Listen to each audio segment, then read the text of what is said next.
isa pa sa mga aabangan nating pelikula ngayong December 25. Mr. Enchong T, Sid Lucero, and the producer, Miss Sylvia Sanchez.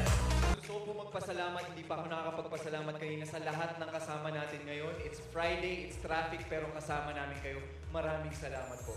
MMDA, MMFF, uulitin ko po.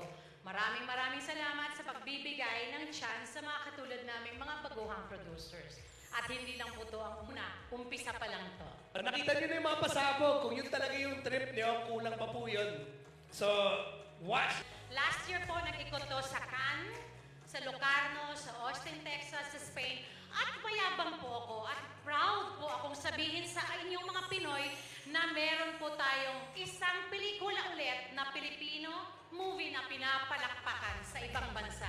Kaya dito sa Christmas talaga sa Metro Manila Film Fest, pinasok talaga namin. And gusto kong sabihin sa inyo na ang gagaling ng mga artista namin dito. Topak na po ang magle-level up ng action movie natin dito sa Pilipinas. Hindi lang sa action, kundi sa galing ng mga artista. Julia Montes, Arjo Ataide, Kokoy De Santos, Enchong D, Sid Lucero, pati po mga supporting namin lahat, 100% binigay nila. Hindi lang po action movie.